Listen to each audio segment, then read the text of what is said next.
Today I'm with the Secretary General of Umkhonto Wesizwe, uBhuti Ubaba uNomvalo. Once you impose a what candidate, you are likely to lose elections. The damage which has been caused by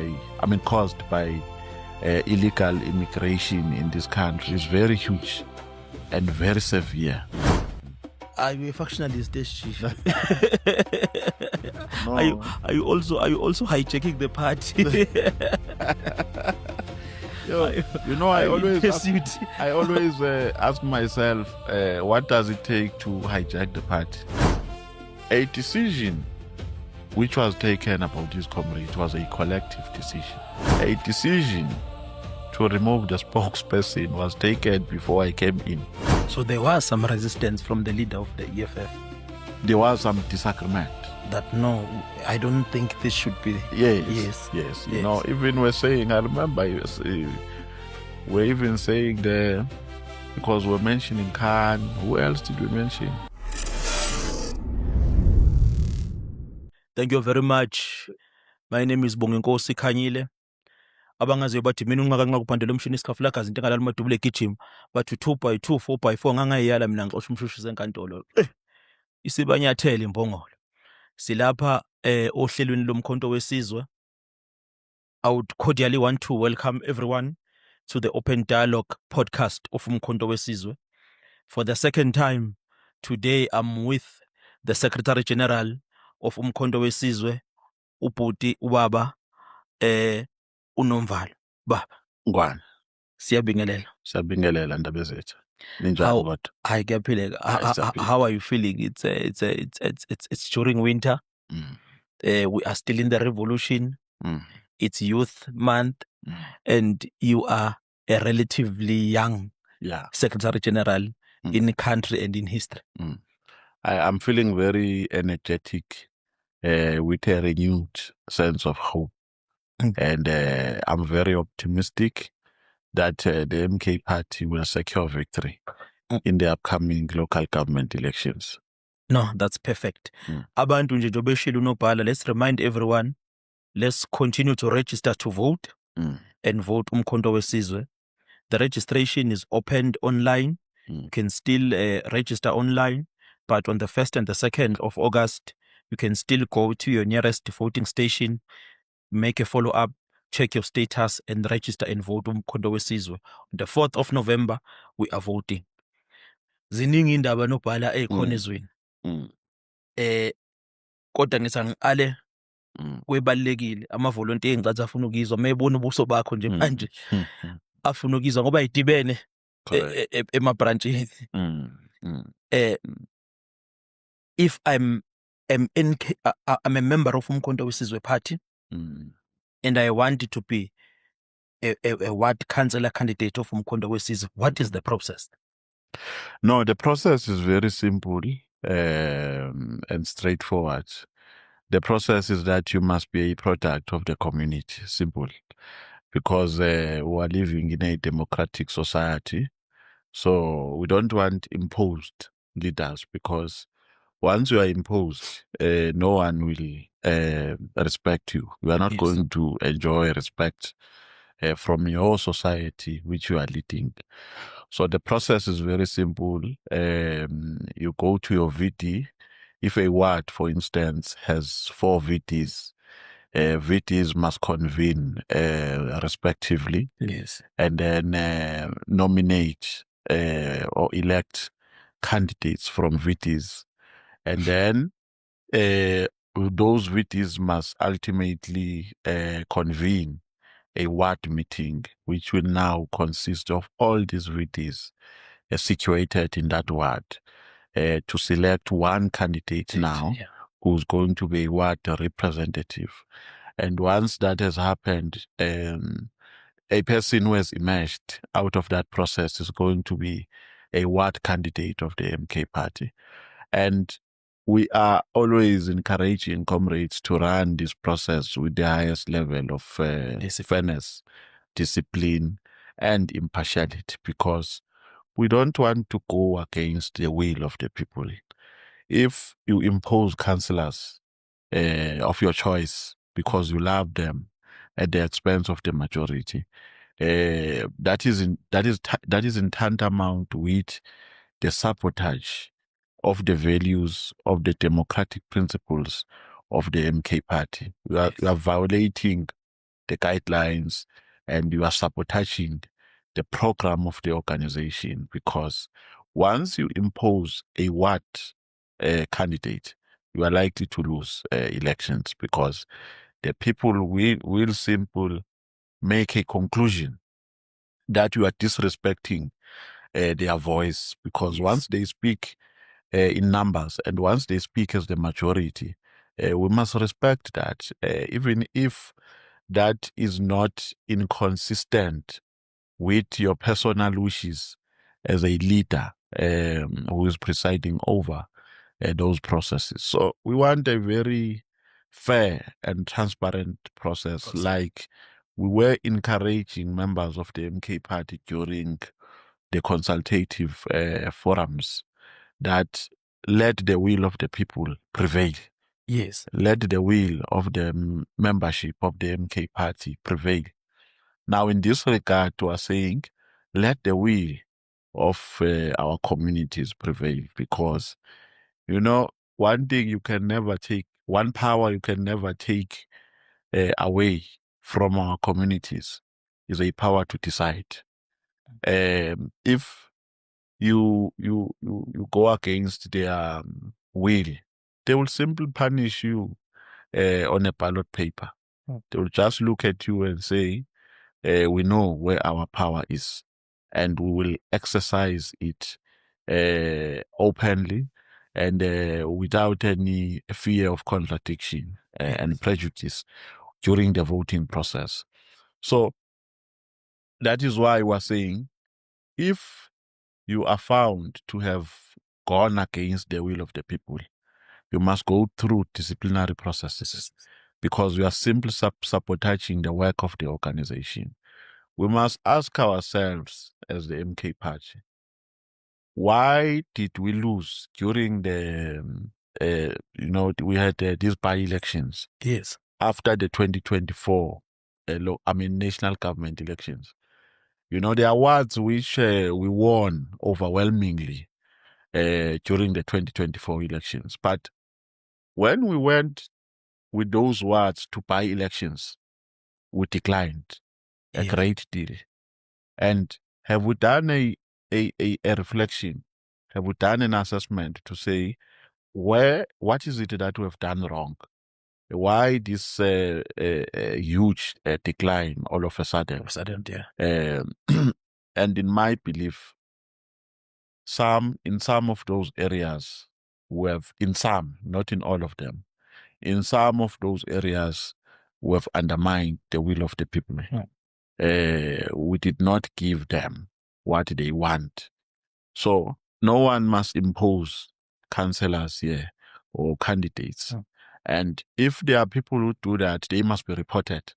We are going to act decisively and swiftly, because we can't afford to lose these elections because of such recklessness. Yes. And because of such unacceptable behaviors and autocratic behaviors of people who want to impose their girlfriends, their boyfriends, their family relatives, and so on and so forth.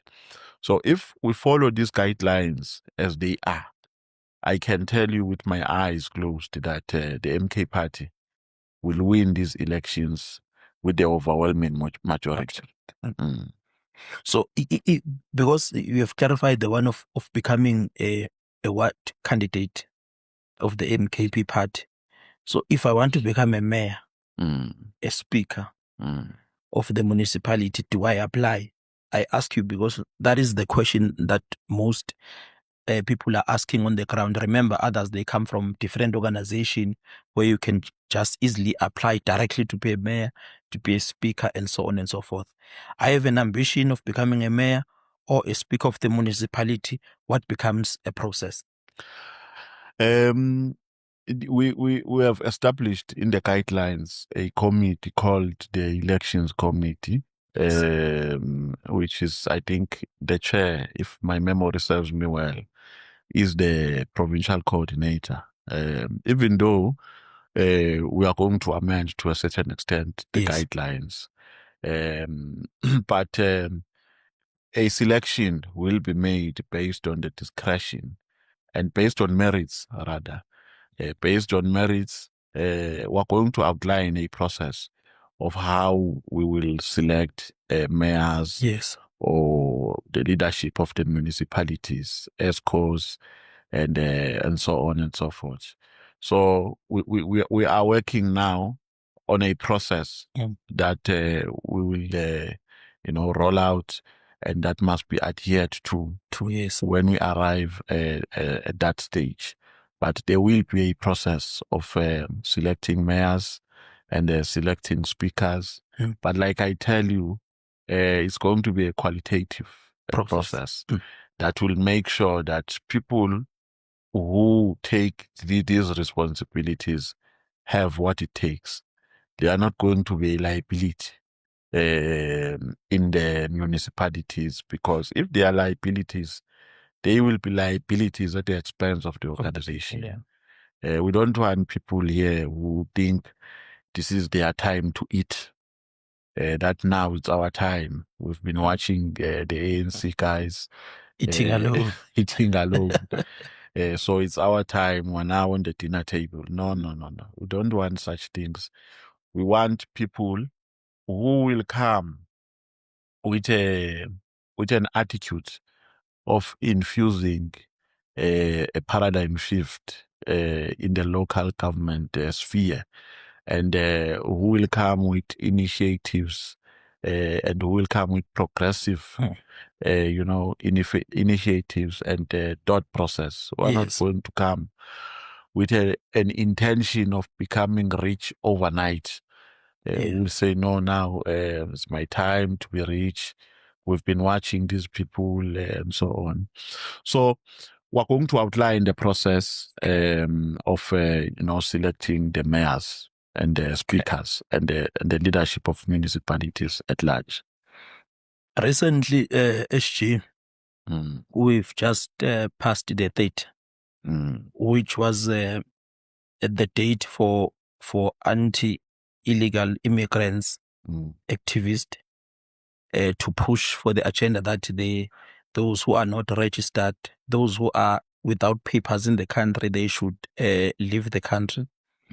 The movements that have been in the forefront of such have been March and March, led by Umam Jacinta. There's been Comrade Phakelo Mthakathi, Comrade Ngizwe, and other comrades who are in those movements. So the question SG would put to say, as a mouthpiece of the party, what is our policy position in relation to the anti-illegal immigrants activists, and what is our political attitude towards them? No, I think let me first comment those civilians that you have mentioned. Jacinta, Phakelo, Ngizwe, and others, because there are many comrades who are involved. Yes. Some are behind the scenes. Yes. Some are directors of the company. Yes. Abosanele, Abonozi, and others.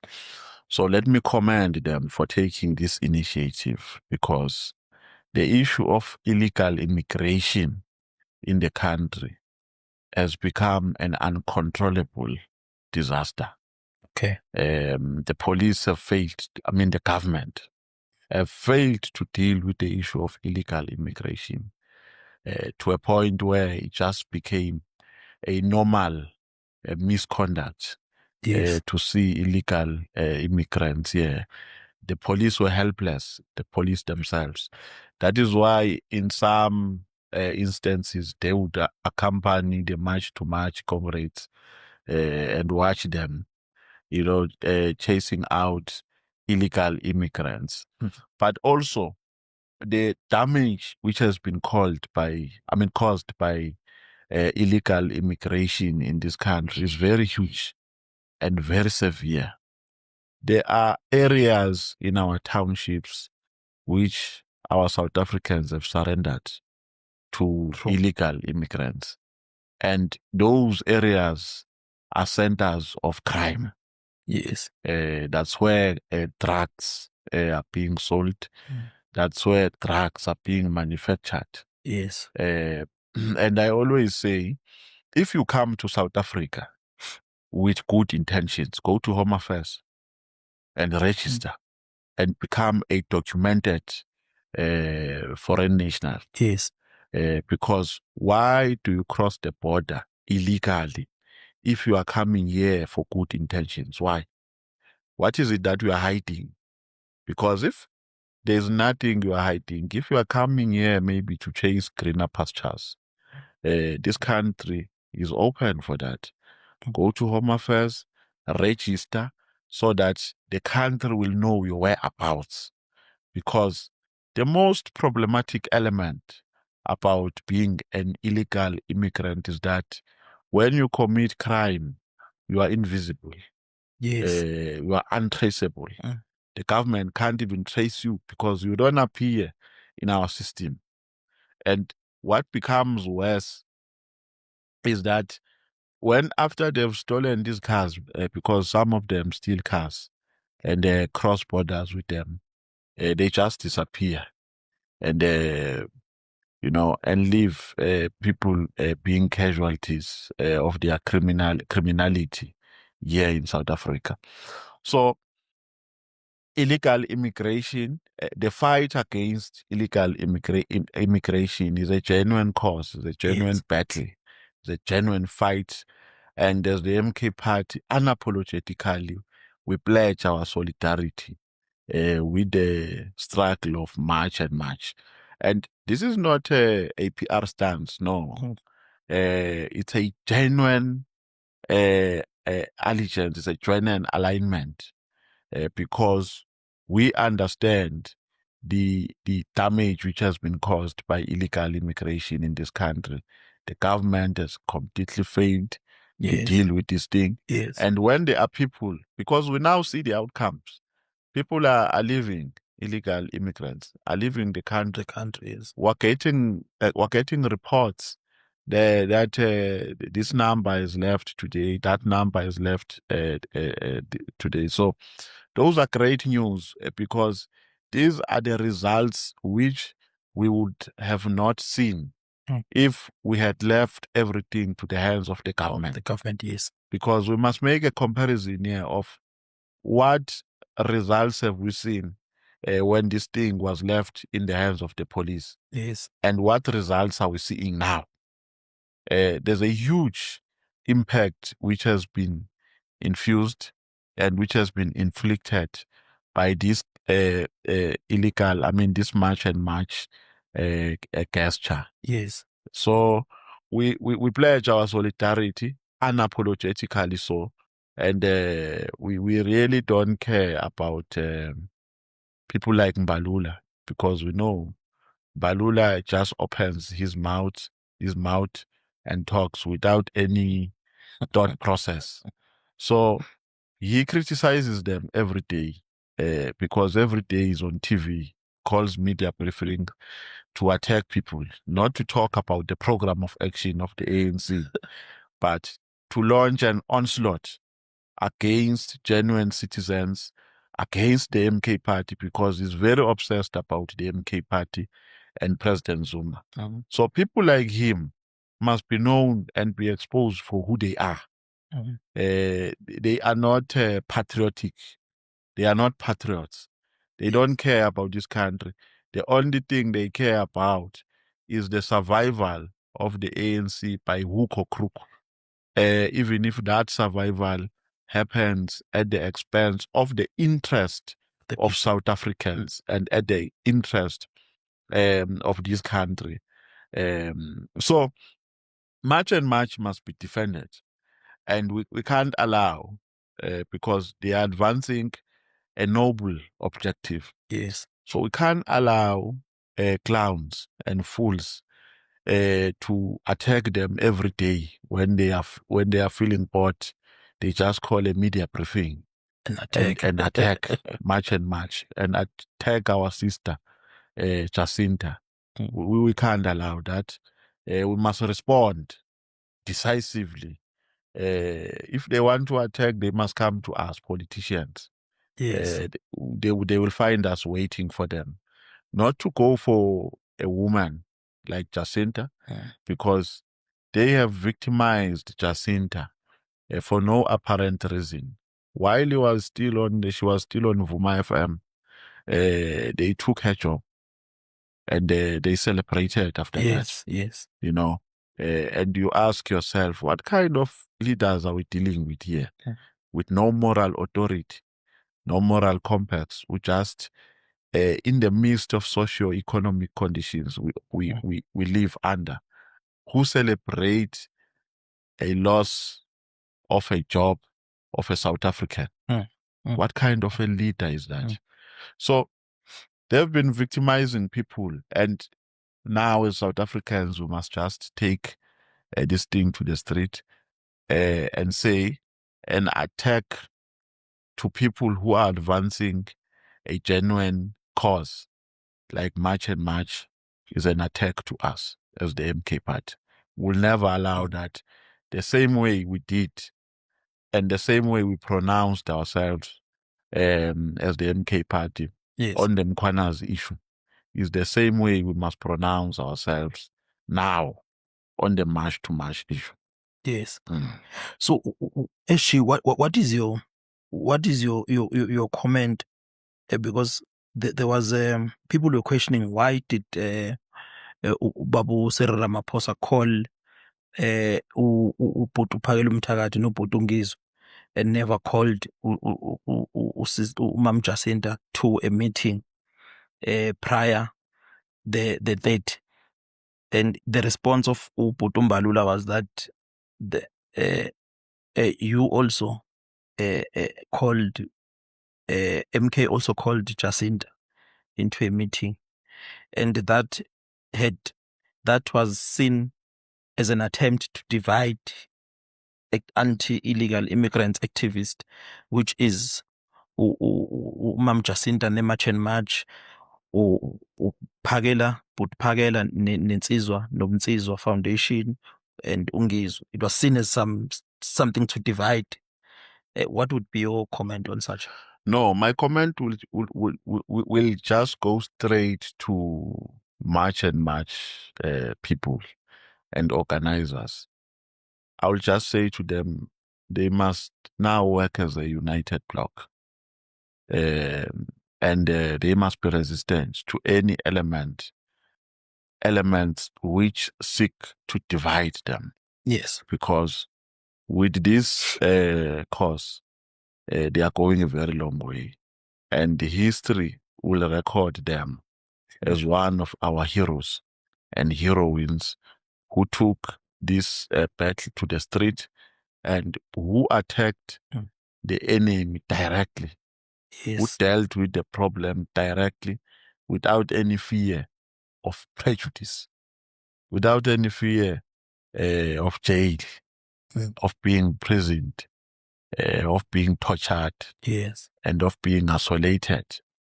So they must really be loyal to this struggle. I don't know what triggered an invitation of these two in isolation of others. I don't know really. I don't know their internal dynamics, if there are any dynamics. But what I would say to them is that this is a very challenging moment. And it's a defining moment for the history of South Africa. So they must be vigilant. What they've done is a rare gesture, is a rare commitment. And for that, they are going to they will receive lifetime accolades from South Africans for the initiatives they've taken. Well, I don't know what the discussions were about. About, between March and March and the Matras man. I don't know what the discussion was all about. But Mbalula is very petty, and I don't think as South Africans we must be worried about Mbalula, because we must just accept him as our Yes, daily he is. problem. Yeah, that in South Africa, we've got a very childish man called Mbalula who appears on TV more than SABC News. Is competing with the news, reporters. with the reporters. So he appears there quite often, and more often than Indaba zika 7:30. So we must not be worried about such people who are desperate, for a spotlight, who don't know whether they are servants or celebrities, because Balula is behaving like a celebrity, not like a servant of the people. You can't, as the Secretary General, degenerate to that level. Talking about who was invited, who was not invited, and you are perpetuating it. You are behaving like a VD insurmountable factionalist. A VD insurmountable factionalist. So I don't think those are the people really you must be worried about as South Africans. If we are serious about building this country, we must just encourage much and much comrades to continue working as this solid block. Yes. Because if they allow to be divided, they are going to fall. But if they are united, they will stand still. Still, yeah. Forever. No, I think it's clear. The 1st and the 2nd of August, we are approaching the second national voter registration. As the party, any plans? Yeah, huge plans. And we've already started. I know there's a great feeling of unease at a ground level. Yes. By our ground forces. And that is a genuine concern. Yes. About the lack of support that they experienced in the previous voter registration weekend. And, if you are a leader, you must take responsibility. We apologize to our members on the ground, and we are working on improving. What happened will never happen again. We've already started. Next week, I'm summoning all the relevant. You will also, because we are playing a very critical role. Yes, yes. And we are doing very well. I think I must compliment you. Because I know we are a very capable leader that our society should never ignore. And don't promote her, so they gave you this portfolio fits in your capacity. I'm saying it was a first of its kind, I know, but it was given to the right person who understands it. You just need to be given more support, in my view. Yeah. And we are going to improve in that regard, I can promise you. Okay. So we really apologize for what happened, and we are working tirelessly and around the clock to ensure that during the voter registration weekend of the 1st to the 2nd of July, our comrades will work. I think August. Oh, sorry, August. August. We'll work with the necessary support. We'll have the necessary support. We'll have T-shirts. We'll have tape cloths. We'll have everything which they need. Well, I can't promise gazebos to all of them, because we are a new party. Yes. We're not in government, but we will try. With limited resources, we will try. But what transpired previously, I can put my head on the block, will never happen again. It happened because of the surrounding circumstances. Yes. I think not out of our individual selected choice, but it happened because we were faced with a very unfavorable situation. Situation. But we will try by all means. Like I've said, next week we're starting to prepare for the 1st and the 2nd of August, because we want to have an oiled election machinery, which is moving smoothly without any hindrances. Yes. So we're working towards realizing that primary objective. So plans are intact. We're rolling them out next week. We will keep on communicating with our branches, our structures, as to what will happen. But we will improve. But we must commend our membership, the membership of the MK Party. Yeah. I always say, I've never, since I joined politics, I don't know when, because I joined politics a long time ago, when I was a student, in high school, by the way, before I went to varsity. I've never seen an intact, committed, and loyal membership like the membership we have in the MK Party. Remember, we went to elections in 2024. The party had no funds whatsoever.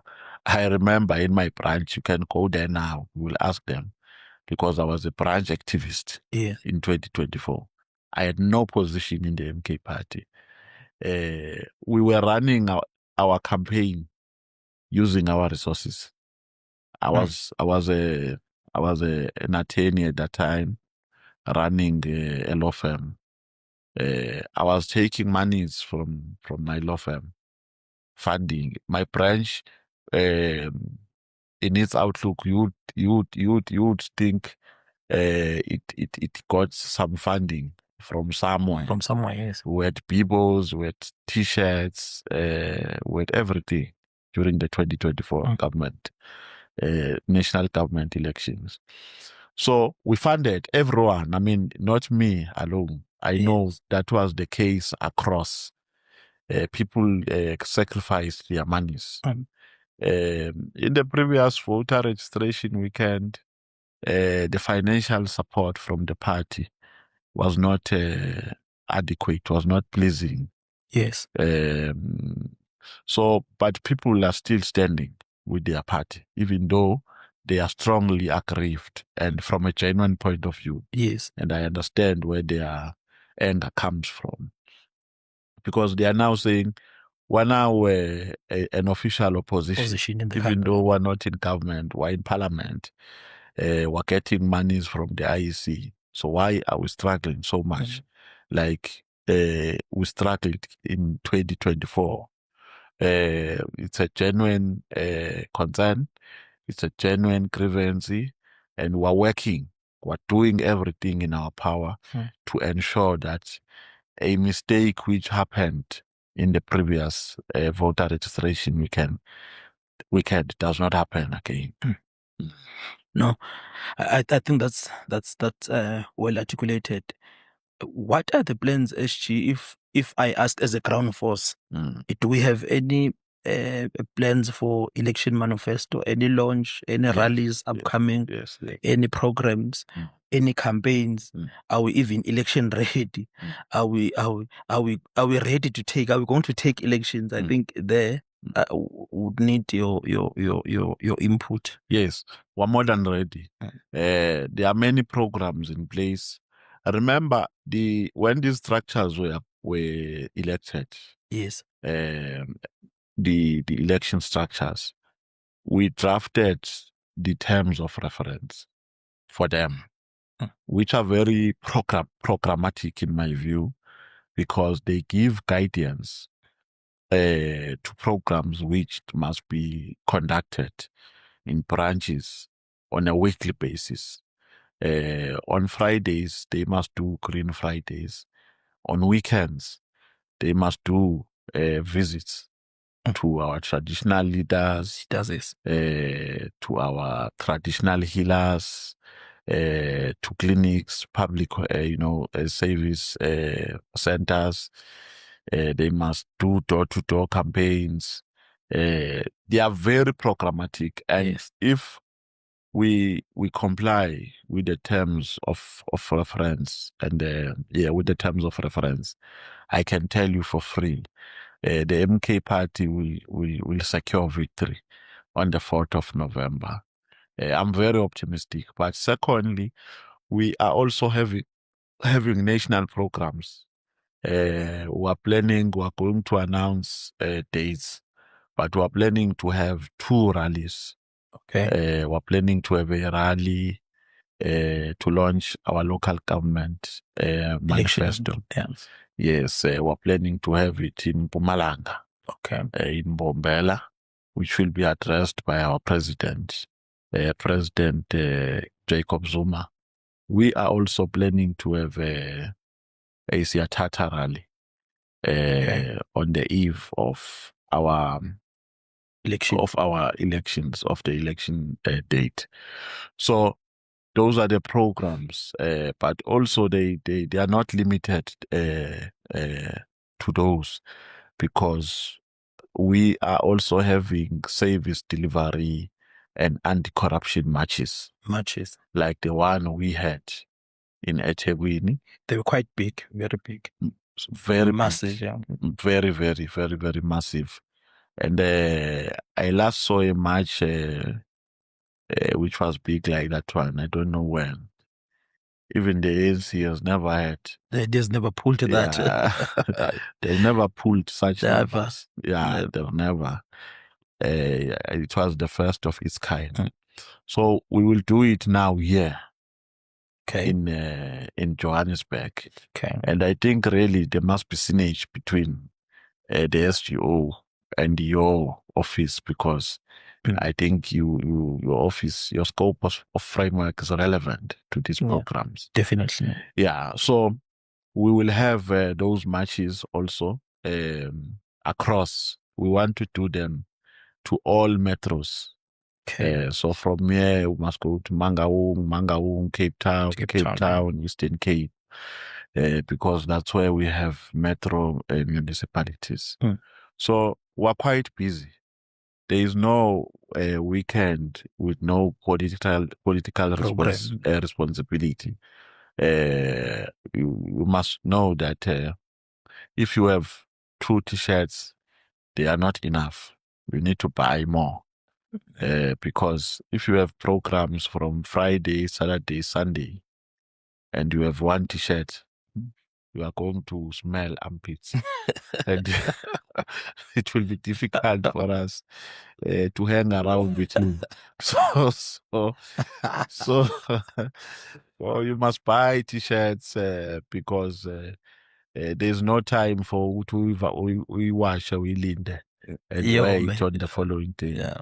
Yeah. I'm trying to emphasize the point that it's quite busy until the 4th of November. There is no political lull moment. Let me say we win elections overwhelmingly. What are the plans? Are we ready to govern? We are ready to govern. You know where it starts? It starts with deployment. Okay. Because that's where the heartbeat of the rot is in the ANC. That's where the center of the problem is. The cadre deployment. Yes. We must be very meticulous. We must use a qualitative approach when we select the people who will represent us in the leadership responsibilities of municipalities. In other words, you can't just deploy a mayor who doesn't know whether he's coming or going. Yeah. You must deploy somebody who will turn the municipality around. Capable leaders, that's number one. Because without capacity, there will never be any positive change. There will never be any transformation of any kind in any government sphere. So we must be very meticulous, and we must be very vigilant, and we must be very qualitative. When we deploy, our comrades must deploy capable leaders who will understand that in the spheres of local government election, Mm. in the spheres of local government, in the spheres of government, Yes. local government is a strategic government sphere which we must use to change the people's lives, because local government is very closer to the people. When So people true. have a problem of water and electricity, the municipality is just around the corner. Mm. They just go there to raise their dissatisfactions Yes. and service delivery concerns. That is number one. Number two, if you are a progressive party with progressive policies, you can use local government to enhance local economic development, to enhance township economy. For instance, why is it difficult for a municipality to have a policy, a procurement policy, which says we procure everything as the municipality from the local businesses? If we're Okay. building a hall, for instance, blocks must be procured from a local business, a person. You can't go to, if maybe you are building a hall in Guanongoma, you can't go purchase blocks and cement from Pietermaritzburg. Or in Durban. Yes, or from Durban, from a huge company. You purchase from around. Why do we not have a policy that say there must be set aside for young people in a procurement policy, that when we outsource, 50% of what we outsource Yes. must benefit young people, for instance? Why do we not have a policy that the municipality must have a budget which will be used to empower small businesses? We inject capital, but we don't end by injecting capital. We also monitor those businesses when they are running. We monitor them by giving them the necessary skilled people who are going to, infuse their skills in such businesses, maybe for a period of 12 months. To say we don't end by giving you 5,000 rand, but we're giving you a capital of 50,000 with the relevant personnel. Yes. That will work with you. And give you guidance for free for a period of 12 months. Not this thing of buying washing machines for small businesses and think we've liberated them. You buy washing machines, you buy fridges, you buy cupboards, you buy pots, and so on. That's not how we can enhance local economic development. Yes. We must enhance them by using government funds on a long-term basis to benefit those businesses. Not only by injecting capital, but by also establishing a strategic partnership relationship with them. Yes. To say, we're buying from you. If there are 5 young people or black people who are manufacturing blocks, those people must know that the municipality, either through a service provider who got a tender from the municipality or through the municipality itself, they are going to buy from those people. Toilet papers, when we have government departments, if there are people who are manufacturing toilet papers, we just buy from those people, and purchase those toilet papers for clinics, for municipalities. The cleaning equipment, we just buy it from around. So I'm saying there is a lot that we can do under the local government municipality to empower our people in different ways. Not, our the current government is underrating the importance of black people.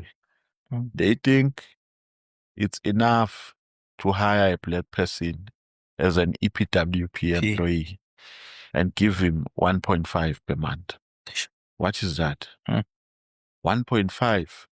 I always say even Ramaphosa's dog does not eat food equivalent to 1.5 a week.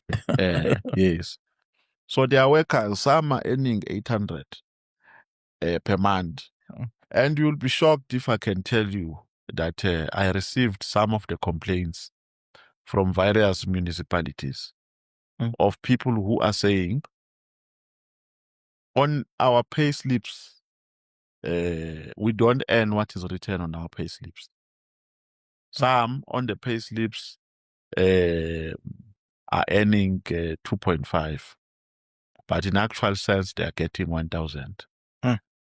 And these ANC corrupt people are saying, no, the other monies are going to our accounts. I mean, are going to fund the ANC campaigns. What is that? We're exploiting the poor. The poor. Volunteers. From 2.5. How can you exploit a person who earns 2.5? But it doesn't end there. They also weaponize this team of APWP to enhance their votes. They weaponize it against people who don't want the ANC. They use it as a scheme for ANC volunteers to manipulate the minds of the people. And if you don't wear the ANC t-shirt, don't get a job. You don't get a job. So we're having a heartless government here, exploiting our people. And that is why we're saying enough is enough. If we don't get rid of these criminals on the 4th of November, we will stay with them for the next 5 years. And they will continue doing what they are doing now. Unabated. Yes. Unabated. So the sooner we get rid of thugs, the better. Hey, I hope for this one, SG, you don't you don't fight me. But I saw here online that you are building your own faction. I saw here when I'm perusing cell phones that apparently yourself, Tony Ngeni, and the National Chair Nhleko, you are a faction fighting against other individuals, even with the removal of the former spokesperson. It was a factional move. Are you a factionalist, Chief? No. Are you also hijacking the party? I always ask myself, what does it take to hijack the party? Such a big organization. Where would I start if I hijack it? I'm always asking myself really that if I can have such intentions, where would I start? Where do I go to branches and say, hey, this is mine now? Do I go to the IC and say, no, register it under me? How do I do it? I don't even know. But look, if I was a factionalist, I'm the one who came with the idea of consultative through the organizational reports of consultative forums. The previous SGs have been appointing leaders across using their own discretion. And of course, I know that ultimately that was espoused by the collective. Yes. But from an initial stage, they just appoint their people. I mean, people using their own discretion. So if I was a factionalist, I was going to appoint my people across. I was never going to encourage a democratic process that says this thing must be determined by the majority or by the membership of the party. Let the wisdom of our membership prevail.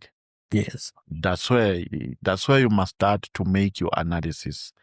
If you are a sober politician, to say, okay, well, if this person is factional, why upon his arrival, he comes with a new system that says let's have consultative forums.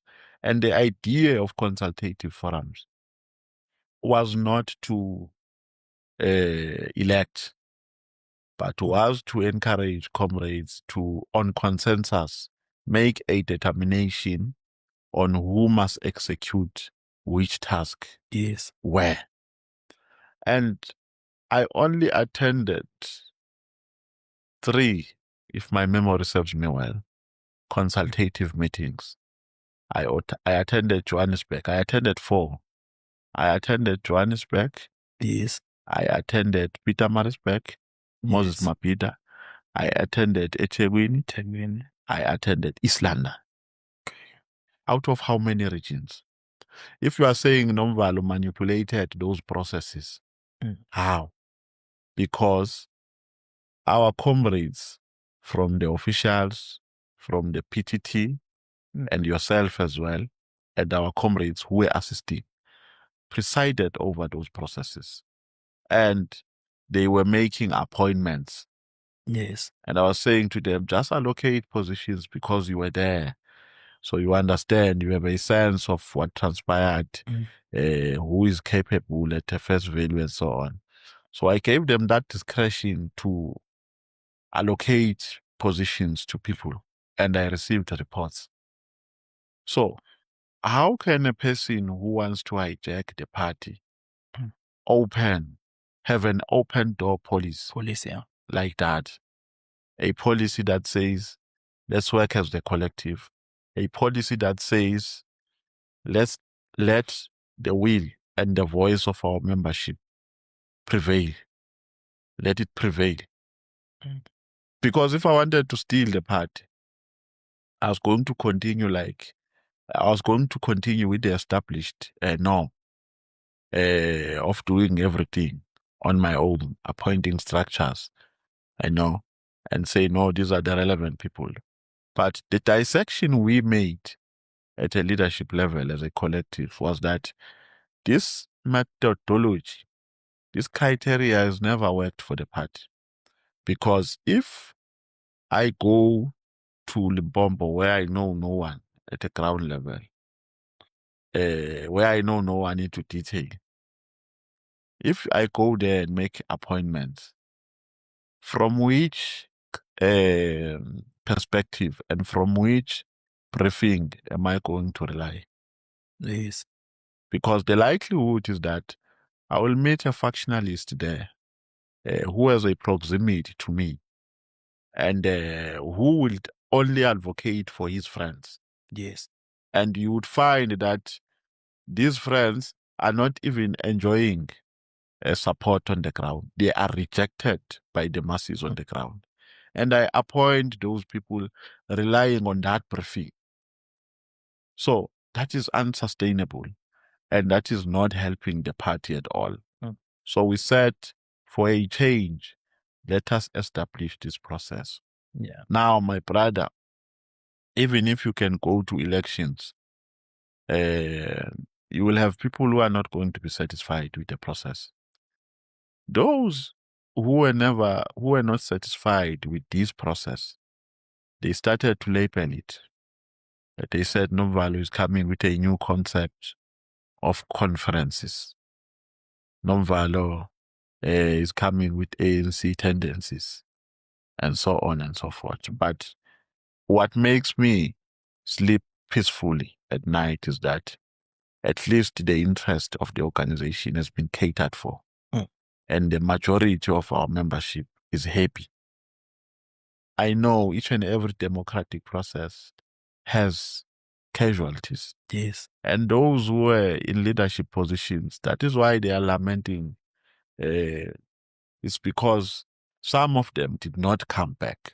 But they must not take it from a negative point of view, because if they continue to be loyal to the organization, history will remember them and they will come back, because that's how politics, unfold. Yes. Today you are in a leadership position. Tomorrow the membership can give you another opportunity. So they must not take this thing to heart. It's just an organizational process. And I was not there to say elect this one, don't elect that one, take this one, don't take that one. Yeah. So it has been an organizational process, because the bigger picture here is to build, is to surrender this thing to an organization, is to build organizational culture, Yes. is to build an organization with a life of its own. An organization, even when I'm sleeping, as the SG, which runs there in a region, in Nelson Mandela, in the Yes. Eastern Cape, even when I'm not there. But you know that the organization is in safe hands, because there is leadership which takes care of everything of the organization. Mm. I thought I must clarify that as the first point. Then, secondly, with regards to these comrades that we are talking about, and the allegations of building my own factions and so on, I work with all the officials as my political colleagues. I work with all of them as my political colleagues. Comrade Tony Angeni is the second deputy president of the MK party. Comrade Ntlego is the national chair. Every time when we prepare for the officials meeting, I have to speak with him, Comrade Ntlego, to speak about the agenda, and so on, and the logistics of a meeting, because he is the national chair. So there's no way I can avoid speaking with him. Number two, a decision which was taken about this comrade was a collective decision. By the way, a decision to remove the spokesperson was taken before I came in. Oh, really? Yes. Okay. The letter, the decision was supposed to be communicated when I was announced, but the new spokesperson had not terminated his contract with the previous employer. Oh, okay. So a decision had long been taken. It was just waiting for implementation. That's what people don't know. But it was expedited by elements of ill discipline to a certain extent. But it was bound to happen. But it was expedited, and unfortunately, I was the SG at that time. That is the most inevitable coincidence. So it got expedited now by these elements of ill discipline, elements of what is that thing? Institute, duversalism. So, and then there was a DC process, and then after that, posters were made about us, insulting us, the leadership, and then a lot happened, which resulted now into expulsion. So I never, because we were busy in Cape Town, I was only talking with some family members of Comrade Muzi telephonically. I was not there. Okay. The family went to the president to lodge their complaint against these two comrades. And the president was very angry. And he asked, why have we not dealt with these comrades? So it means we don't have leadership here. If the family can complain to this extent and there's no consequence management, I was not there. The chief whip of the National Assembly can tell you she was there. So it's so unfortunate. I'm part of that collective. I take ownership of decisions which have been taken by the collective. I don't isolate myself. And I'm the chief communicator of decisions which have been taken. And unapologetically so. So I can't feel sorry because people attribute out of their stress, attribute all those things to me. I know that's bound to happen because I'm the SG, I'm the chief communicator. But I will never stop communicating decisions of a collective because of these unwarranted and unfounded attacks. I'm a politician. I come a long way with politics. I've been involved in much more heated dynamics like this. This is just a minor issue to me. Tweets and so on. You never destroy me by Twitter. You never destroy me by Facebook and so on. So, because I'm a thick-skinned individual, I just listen to these things. I just hear about them. Just listen to some crazy voice notes. But I no longer listen to them to voice notes. And I always discourage people who forward voice notes to me and say, no, man, I don't have time for this. So there is no personal decision or unilateral decision which I've ever taken against anyone.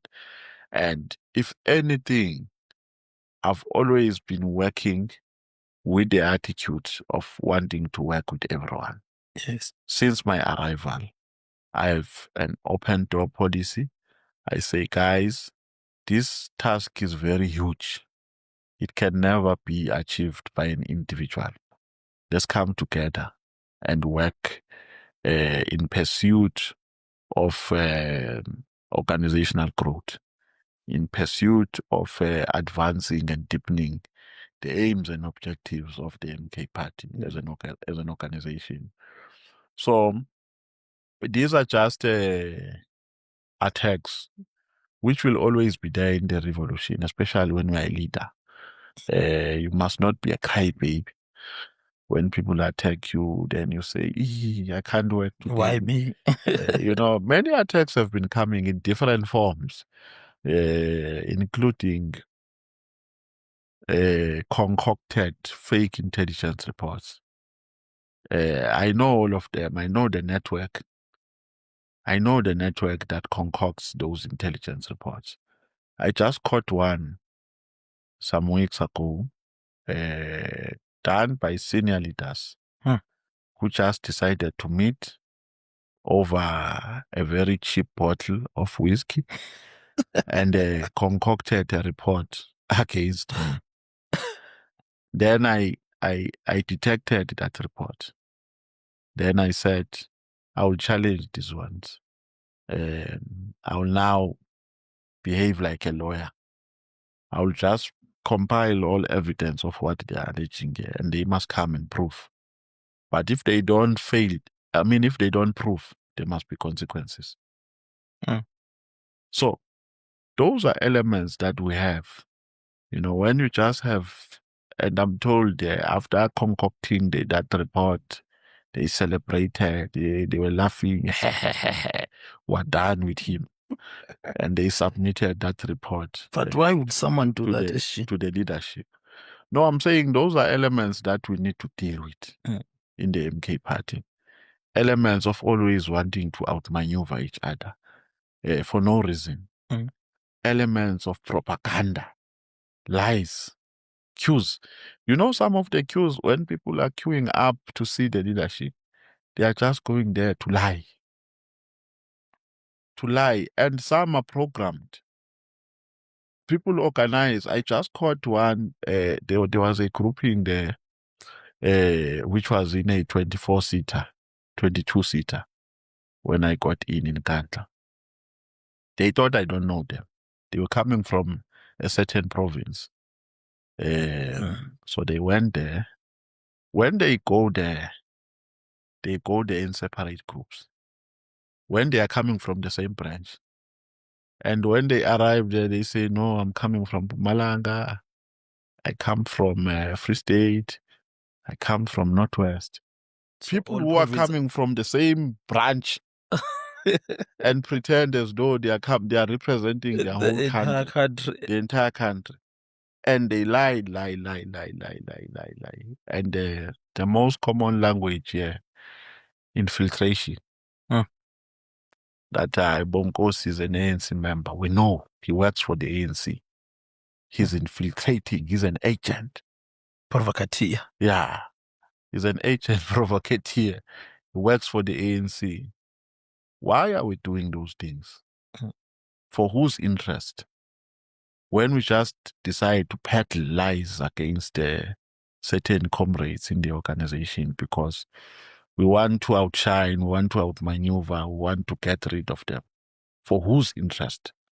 We must never be obsessed about positions to a point where we want to destroy each other with ease. Because that's what has killed the ANC. They've allowed factionalism to reign supreme. Yes. To a point where it became an insurmountable cancer. They are now having an animal called factionalism, and they can't help themselves now. Yeah. They can't. That is why, even after this huge decline, you've got leaders who behave like Bheki Mtolo, Mbalula. Yeah. Because factionalism is deep-seated in that organization. It's reigning supreme. It is the order of the day. So we can't. I always say, let's nip this thing in the bud, because we are still a new party. We're at a formative stage. So we still have chance to deal with this thing, to dismantle it before it can even grow in the party. You know, let's stop these things and work as brothers and sisters. Let's not be obsessed with destroying one another. You know, with these comrades that you were talking about, both of them, I don't have a problem with them at a personal level. I know Tutu has a very good personality. Yes. I view her as a sister. No hatred whatsoever. Nothing. But I can't operate outside my collective, and I can't compromise organizational principles on the basis of personal feelings. I can't. Yeah. If we take a decision as a collective and we agree on it, I must defend that decision in the public domain. Yeah. Yeah. So these are unfounded allegations. These allegations of factionalism. It's just a rumor monger. Yes, wanting to take over. And so where do I start? You know, when I want to take over this party, maybe comrades must tell us how to do it. How to steal $1 million. Yeah. So on I was also watching on the news. There's a view that Umkhonto weSizwe MKP deploys in Parliament and in the Madlanga Commission. We are the ones who have been pushing for General Khan to be called to come and appear, while the EFF and its leadership were pushing otherwise. How has it been? Is that true or false? What is the position of our deployees in Parliament in relation to that? You know, the good thing is that the ad hoc committee is on YouTube. So if you want to watch something, or if you want to watch some proceedings, you just go there and look for that specific proceeding which you want to watch. We're on record as the MK Party. I was there. Yes. It was a visual meeting. We're on record calling for the invitation of General Khan to the committee. Yes. The first person who disagreed with that, not who stopped, because those are two different things. Stopping and disagreeing. And disagreeing, yes. But disagreeing, it can be a first step towards stopping. Yes. Who said, I don't understand why General Khan is part of this list, is the president of the EFF. It's on record. It's on record. You can go there. That's what he said. He said, I don't understand why Khan is here. I don't understand why so-and-so is here. We're discussing the list of people who must be invited to the ad hoc committee. It's there. And the committee, because I don't remember anyone in that committee agreeing with the invitation of General Khan. Yes. So the committee then was lobbied to that view. And the committee now, agreed that Khan must not be called into the committee. Into the ad hoc committee. But the reality of the matter is that the MK party is the only party which called for the invitation of General Khan. And I think Skosana even made an assertion during that session that General Khan was invited to the EFF Galatina. I don't know the table number he was in, but it's all on record. It's all on record. It's all on record.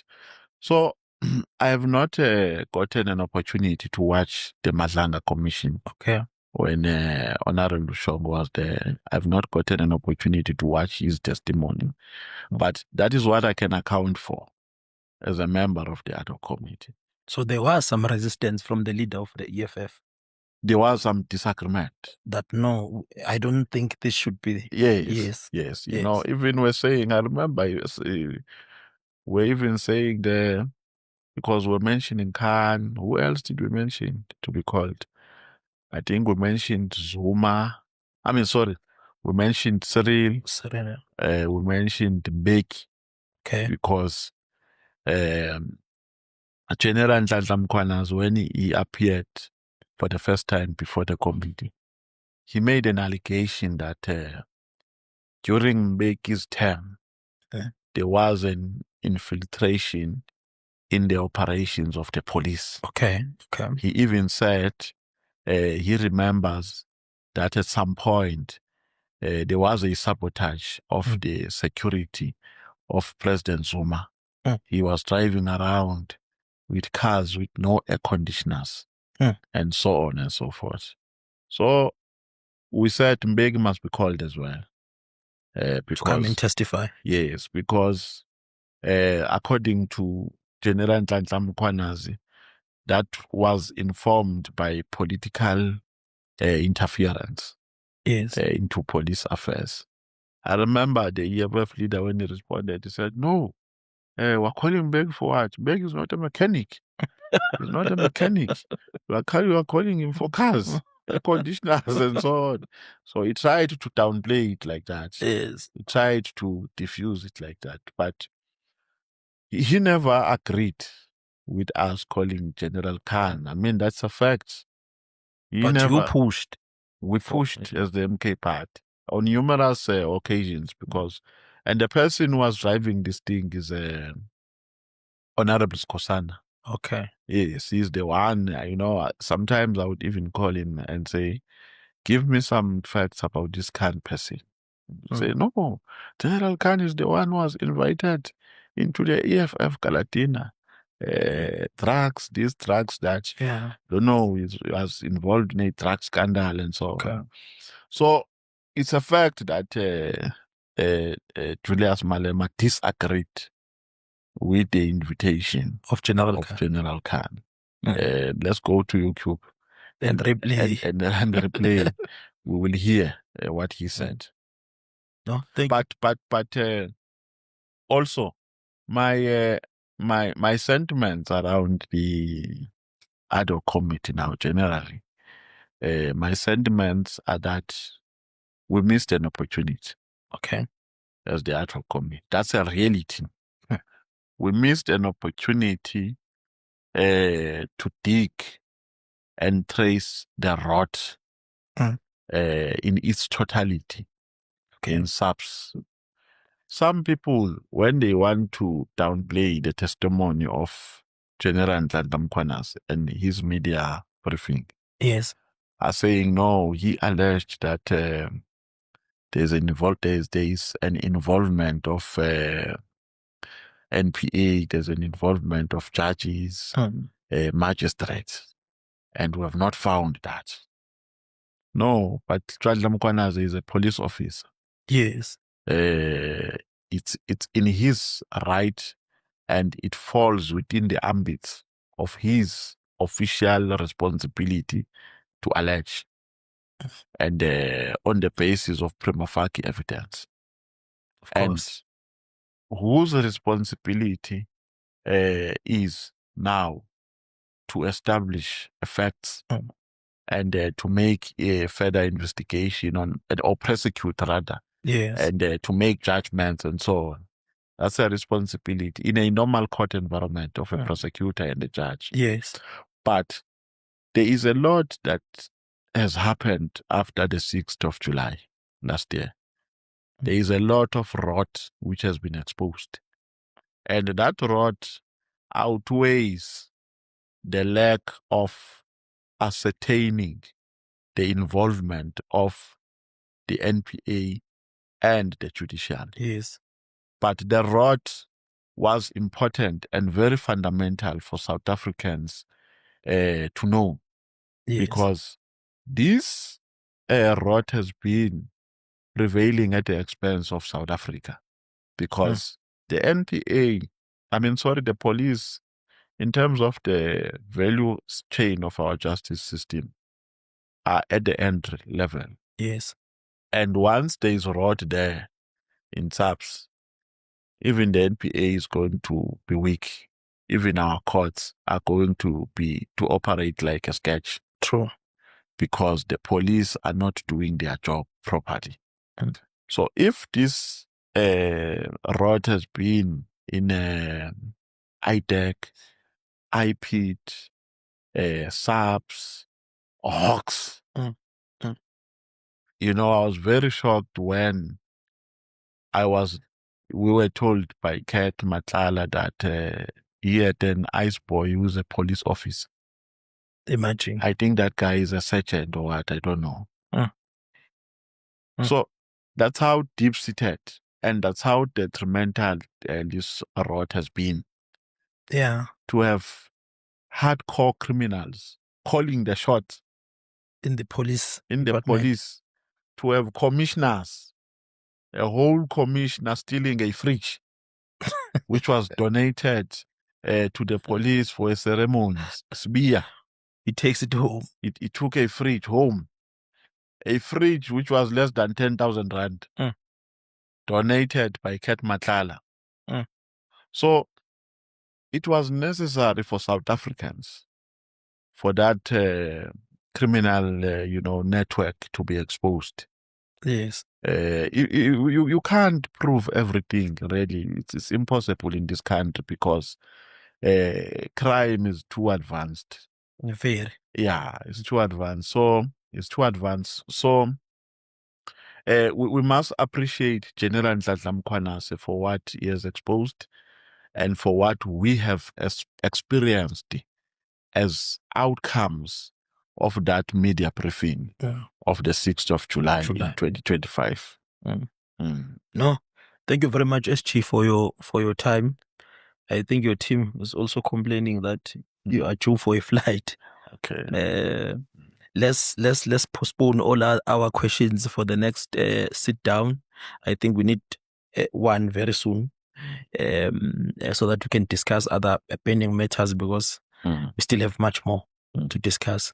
Thank you for coming and blessing us with your presence. We genuinely do appreciate you to come from time to time and giving us information which is much more necessary. Ekhaya, sicela nje ukubonga. Thank you very much for tuning in.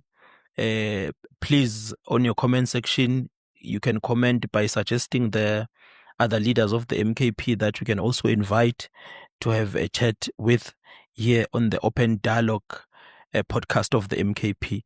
Igama lami uNkosi Khanyile. Ngiyabonga. Ngiyazehlisa kunina nonke. Salute.